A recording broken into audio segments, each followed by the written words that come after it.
Olá, meus irmãos, graça e paz. Mais uma vez, quarta-feira, tema intrigantes.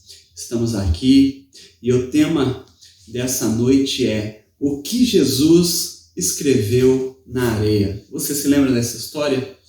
Uma mulher foi trazida a Jesus e Jesus, com uma atitude parecida com deboche para com os religiosos que estavam ali ao seu lado, ele fica escrevendo na areia e não dá muita atenção para aquelas pessoas que acusavam aquela mulher.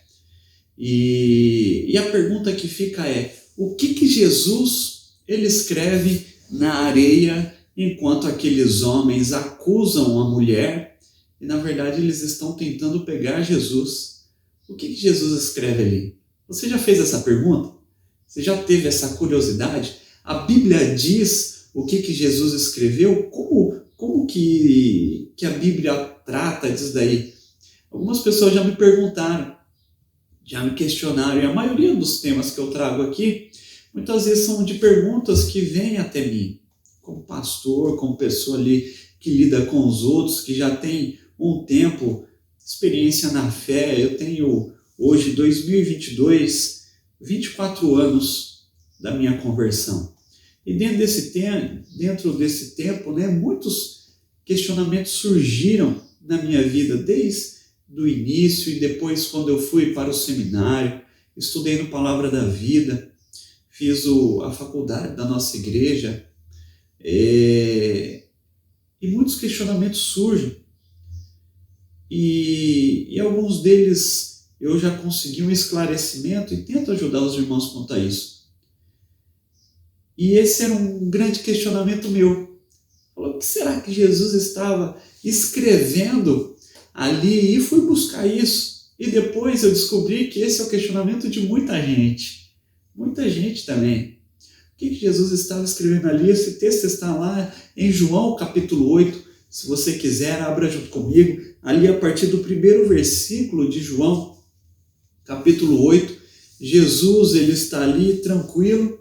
E de repente ele é abordado, trazendo ali alguns homens, trazendo uma mulher que foi pega em adultério. Está escrito lá, João capítulo 8, ele vai dizer assim, Jesus, entretanto, foi para o Monte das Oliveiras. Nesse tempo aqui, Jesus estava em Jerusalém. Ele estava lá na Galileia, estava lá tranquilo, e começou a festa dos tabernáculos, ou a festa das tendas, e ele desce para Jerusalém.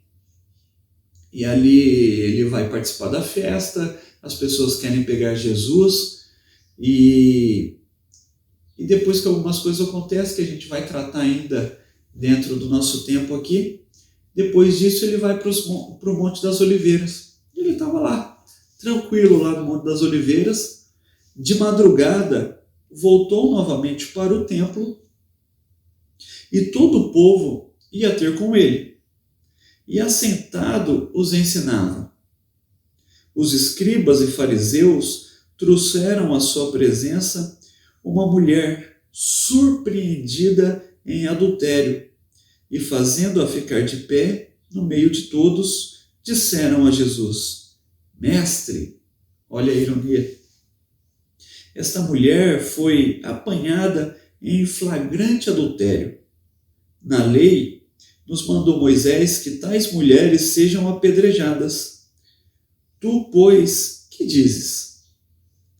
Isto diziam eles, tentando, para terem de que o acusar. Mas Jesus, inclinando-se, escrevia na terra com o dedo. Como insistissem na pergunta, Jesus se levantou e lhes disse: Aquele dentre vocês estiver sem pecado, seja o primeiro que lhe atire a pedra. E tornando a inclinar-se, continuou a escrever no chão. Mas ouvindo eles esta resposta e acusados pela própria consciência, foram se retirando um por um, a começar pelos mais velhos, até os últimos, ficando só Jesus e a mulher no meio onde estava. Erguendo-se Jesus e não vendo a ninguém, mas além da mulher, perguntou-lhe: Mulher, onde estão aqueles teus acusadores? Ninguém te condenou? Respondeu ela: ninguém, Senhor. Então lhe disse Jesus: nem eu tampouco te condeno. Vá e não peques mais. Nem os próprios discípulos de Jesus, inclusive João, que escreveu e que presenciou isso, ficou ali. Apenas Jesus e a mulher ali ao centro.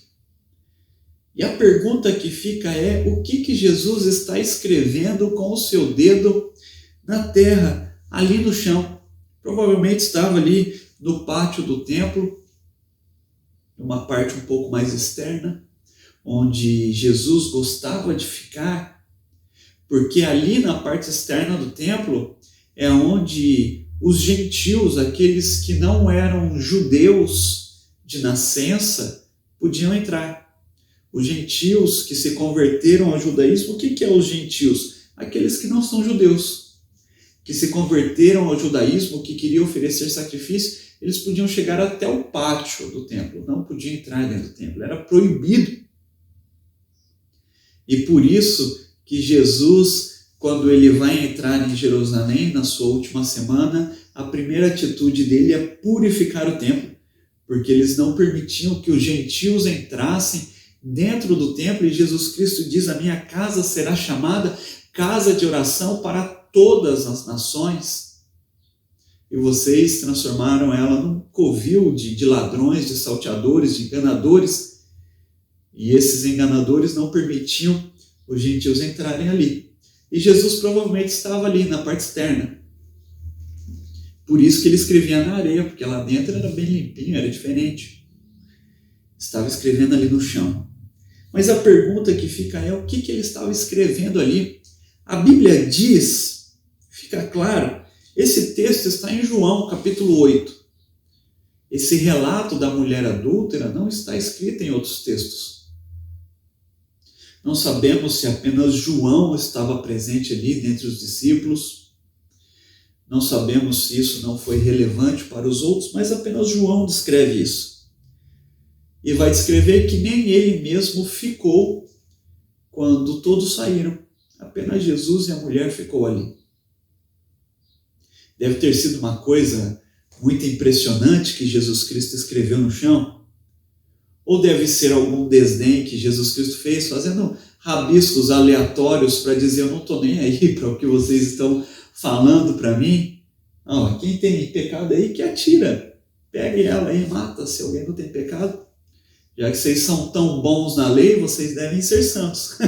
É isso que Jesus está dizendo. Já que vocês são tão santos, a ponto de querer matar alguém que foi pego em adultério, vai lá. Quem não tem pecado, que mate.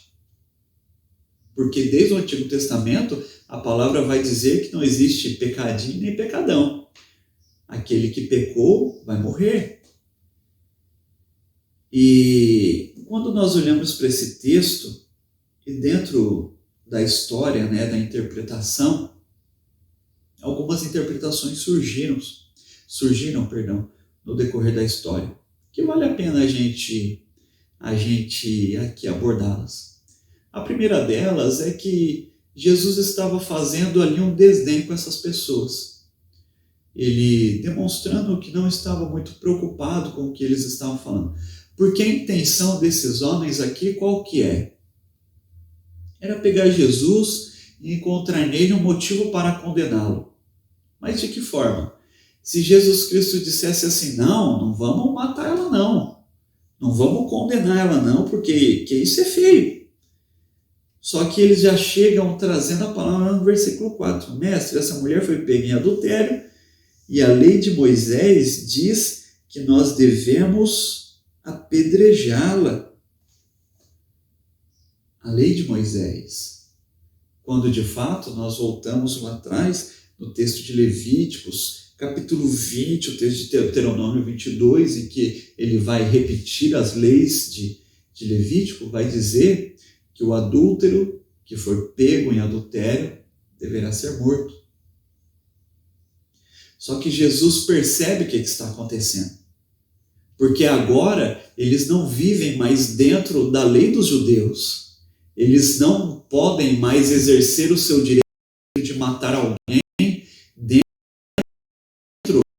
da lei, da Torá, que diz a palavra, porque agora quem o sumo sacerdote de mandar alguém ser apedrejado, de condenar alguém.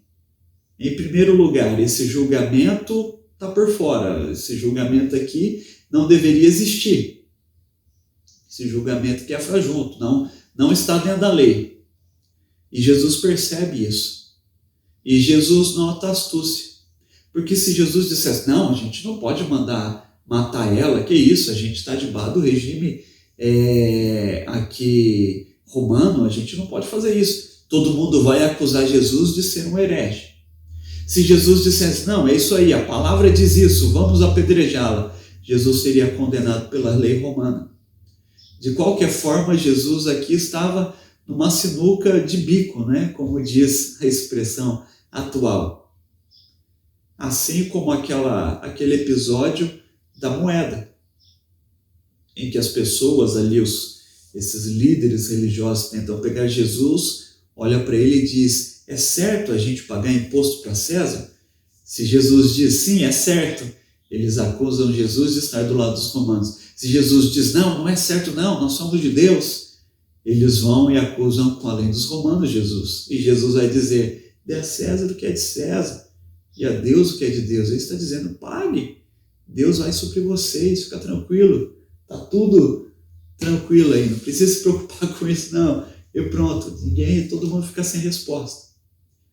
E agora Jesus está de novo debaixo de uma pegadinha dessa. Porque na verdade eles queriam prender Jesus. Eles queriam acusar Jesus e a grande intenção deles era matar Jesus. Tirar Jesus de cena. Calar Jesus.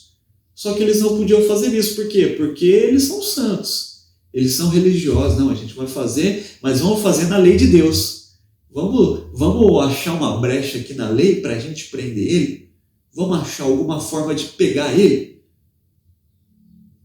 Vamos prender ele de forma santa? É isso que eles estão querendo fazer com Jesus.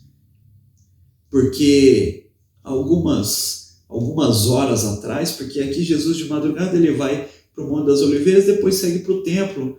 E na noite anterior, no dia anterior e na noite, né, que foi se seguindo, Jesus atiça ali sobre eles a ira novamente. Porque eles já queriam pegar Jesus e Jesus desce para Jerusalém nesse tempo, na festa dos tabernáculos. E a pergunta que fica, que nós voltamos, o que Jesus estava escrevendo ali? A primeira interpretação que diz que ele estava fazendo rabiscos aleatórios, como se estivesse demonstrando assim, eu não estou nem aí para vocês. Porque, em primeiro lugar, esse julgamento não é certo. Ele está fora da lei. Como se Jesus estivesse assim, se vocês quiserem fazer justiça, não é apenas a mulher que tem que estar aqui. O homem também. Levítico, capítulo 20, vai dizer isso. Deuteronômio 22 também vai dizer isso. Não era a mulher que tinha que ser apedrejada, mas sim os dois. Os dois pecaram. E esses homens trazem essa mulher ali para Jesus. Então Jesus está ali, tá bom, vai. Mas se alguém não tem pecado, que atire aí. Vamos ver. Essa é a primeira interpretação. Jesus estava fazendo rabiscos aleatórios ali no chão, mostrando que não estava muito preocupada com eles, mas sim com a mulher. A segunda linha de interpretação tem alguma base bíblica com ela. Ela traz algumas referências e traz referências que vale a pena a gente observar. Vale a pena a gente parar um tempo e analisar o contexto dela. A segunda linha de interpretação vai dizer que Jesus estava escrevendo o nome daqueles indivíduos que estavam ali e talvez o pecado deles também. Porque quando nós voltamos no capítulo 7, ele vai começar dizendo que Jesus estava na Galileia e a festa dos tabernáculos estava começando e os irmãos de Jesus, que não acreditavam no ministério de Jesus ainda, chegam para Jesus e dizem, está começando a festa dos tabernáculos lá em Jerusalém, você não vai descer lá? Porque todos aqueles que faz isso que você diz que faz, tem que se tornar conhecido, e você quer ficar escondido aqui? Estavam meio que debochando de Jesus, porque não acreditavam em Jesus. Então Jesus, ele no fim decide descer ali para a Judéia, para Jerusalém, de forma tanto que escondida, e ele está ali no meio da festa, e ele decide entrar no templo. E principalmente no último dia da festa dos tabernáculos, Jesus entra no templo e ele vai gritar para todo mundo lá no templo, porque antes ele já tinha ali tido um princípio de confusão com os religiosos, com os sacerdotes, porque eles queriam prender Jesus de tudo quanto é jeito, e Jesus com a palavra vai fazer referência ao sábado. Jesus, através da palavra, vai dizer que a vida é mais importante. E no último dia, lá no versículo 37 do capítulo 7, ele vai entrar dentro do templo e vai dizer assim, no último dia, o grande dia da festa, o último dia era o dia do encerramento, o grande dia que todo mundo ficava esperando, né? Levantou-se Jesus e exclamou, olha o que ele vai dizer: se alguém tem sede, venha a mim e beba. E quem crer em mim, como diz a Escritura, do seu interior fluirão águas vivas. Como diz a Escritura, Isaías 55, versículo 1, como diz as Escrituras, aqui João, capítulo 4, versículo 14, Salmos 78, versículo 15. E por que Jesus disse isso? Se alguém tem sede, venha a mim e beba. Por quê? Porque no último dia, o dia do encerramento, os sacerdotes, eles levavam para o templo baldes de água e colocavam lá, como se estivesse esperando novamente a glória de Deus descendo ali sobre o templo, porque na verdade isso cessou. A glória de Deus já não estava mais presente, mas o que existia ali era apenas rituais frios. E os sacerdotes levavam para o templo águas, baldes de águas lá. Então, provavelmente, Jesus estava olhando para esses recipientes com água e exclama para todo mundo: se vocês têm sede da glória de Deus, se vocês trazem água aqui, demonstrando que vocês têm sede da glória de Deus, venham até mim e bebam. E ele vai dizer, porque quem crer em mim, a Escritura fala a respeito de mim. Se você quiser, confere lá, Isaías capítulo 55, versículo 1, do seu interior fluirão rios de água viva, e essa promessa para você também. Fluirá rios de água viva dentro de você. E as pessoas olham isso e ficam ali iradas com Jesus, ficam bravas, ficam ali querendo agora pegar Jesus de tudo quanto é jeito, porque ele vai demonstrar aqui, ele vai dizer com a sua própria boca que ele é o ungido, que ele é o prometido, que ele é o escolhido. E aqueles homens não aceitam isso e ficam muito bravos com Jesus. Ali a partir do versículo 45 eles vão mandar guardas para tentar pegar Jesus, e os guardas voltam de mão vazia e vão dizer: quem que consegue pegar aquele homem? Ninguém dá conta. Ninguém consegue aqui armar alguma coisa contra Jesus, não dá certo, abandona. E eles voltam sem pegar Jesus, e Jesus depois vai para o Monte da Oliveira orar, ele se prepara, cheio do Espírito de Deus. Agora ele se depara com uma nova tentativa contra ele, mas ele está cheio do Espírito de Deus, ele está cheio do Espírito do Senhor ali. E naquele momento, quando aquela mulher é jogada diante dele ali, o que ele faz? Ele vai fazer o cumprimento da descrição que está lá no livro de Jeremias, capítulo 17. Aqueles homens olham para Jesus e dizem: essa mulher foi pega em adultério.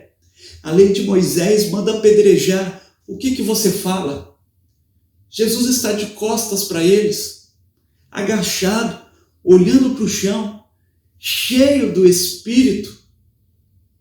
O livro de Jeremias, capítulo 17, eu convido você a ler junto comigo. Jeremias, capítulo 17, versículo 13, vai dizer assim, ó Senhor, esperança de Israel, todos aqueles que te deixam serão envergonhados. O nome dos que se apartam de mim será escrito no chão, porque abandonam o Senhor, a fonte das águas vivas. Vocês se lembram do que Jesus disse quando ele está lá no templo, ali observando os potes, os recipientes de água? Todos aqueles que têm sede de mim, todos aqueles que têm sede, venham a mim e bebam, porque fluirão águas vivas dentro de vocês. Águas vivas dentro de vocês. Ou seja, fluirá o próprio Senhor de dentro de vocês. E agora o texto de Jeremias, capítulo 17, versículo 13, diz que o nome daqueles que abandonam o Senhor, abandonam a fonte de água viva, terá o seu nome escrito no chão. Então, por isso que essa linha de entendimento vem de encontro ao que Jesus acabou de dizer lá atrás, que atiçou a ira daqueles homens, porque eles não acreditavam no Messias, quando ele disse, eu sou a fonte de água viva, venha a mim e beba. Eles estavam bravos a ponto de querer exterminar Jesus. E agora, cumprindo a Escritura, porque esses homens, sacerdotes, escribas, fariseus, eles tinham a lei, os profetas, eles tinham as poesias todas decoradas, meus irmãos. E quando Jesus escreve lá, eu sou a fonte de água viva, eu sou a água viva, Isaías 55:1, agora ele está escrevendo o nome de cada um no chão ali, os seus pecados também. E eles vão se lembrar lá, Jeremias, capítulo 17, dizendo que o nome deles estaria sendo escritos no chão, e Jesus sem sequer sabia o nome de quem estava ali atrás dele, ele está ali cheio do Espírito Santo, com a cabeça baixa, escrevendo o nome deles. E a palavra vai dizer que um a um, acusado pela própria consciência daquilo que eles se lembraram, começam a sair, desde os mais velhos até os mais novos. Por que isso? Porque na lei dos anciãos, na lei dos judeus anciãos, o mais velho, o mais ancião, tinha que estar à frente. O mais velho, o mais ancião, tomava a palavra, sentava no lugar de honra. Então, por isso, do mais velho que lia o seu nome, ele lê lá, opa, meu nome está escrito ali, o meu pecado também. Deixa eu sair daqui antes que o próximo apedrejado seja eu. Então, do mais velho ao mais novo, à medida que os mais velhos iam saindo, os mais novos chegavam ali e liam os nomes. E saía também. Essa é uma outra linha de interpretação, trazendo a referência desde Jeremias de que o nome daqueles que abandonaram a fonte de água viva estaria escrita no chão, fazendo referência de que Jesus, horas antes, declarou abertamente, eu sou a fonte de águas vivas, aquele do qual você beber, você já não vai ter mais sede, como ele disse para a mulher samaritana. Agora está escrevendo o nome deles no chão, a ponto de que todos largam as suas pedras, e pedra após pedra vai caindo no chão, até que enfim fica apenas a mulher e Jesus. E Jesus olha e diz, mulher, cadê os que te condenaram? Olhando para a mulher, ele diz isso. E Jesus nem se dá o trabalho de querer contar quantas pessoas estavam ali, quem que estava ali. A mulher olha e diz, ninguém ficou, Senhor. Somente eu e você. Jesus, ele provavelmente levanta aquela mulher e diz, nem eu te condeno. Vá e não peques mais. Vá e faça diferente daqui para frente. verdade que fica era isso que Jesus estava escrevendo ali? Essa é uma das linhas de interpretação que eu declaro aqui para os irmãos, que me chama muito a atenção e atrai muito a minha atenção. Mas era isso que Jesus estava escrevendo ali no chão? A minha resposta definitiva é: não sei. Não sei. Eu gosto sempre de estudar, buscar, mas o texto de Deuteronômio, capítulo 29, versículo 29, quando o próprio Deus fala das leis, fala daquilo que é revelado, ele vai dizer que as coisas reveladas são para nós, os pequenos, e as não reveladas cabe apenas ao Senhor. Isso não está revelado, não está claro o que Jesus escreveu ali. Provavelmente João não teve a intenção de escrever. Então não cabe a nós ficar quebrando a cabeça a respeito disso. Cabe a nós tomar como base esse texto. O nome daqueles que abandonaram a Jesus será escrito no chão, onde todos pisam. E se você não quiser ter o teu nome escrito no chão, onde todos pisam, os animais passam, pisam. Se você quiser ter o teu nome escrito no livro da vida, aceite a Jesus como seu Senhor e Salvador. E o seu nome não estará escrito no chão. O seu nome estará escrito no livro da vida. Então essas são algumas considerações que eu deixo a respeito desse texto. Não está claro ali. Não cabe a nós ficar quebrando a cabeça a respeito do que estava escrito lá. O que cabe a nós não deixe o seu nome escrito no chão.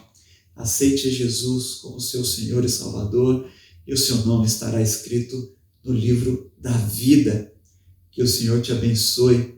Vá até Jesus, beba dessa água, e do seu interior fluirá rios de águas vivas. Deus te abençoe. Fique com Deus, fique na paz, fique na graça do nosso Senhor Jesus Cristo. Amém. Deus te abençoe, meu irmão, minha irmã. Fique com Deus. Amém.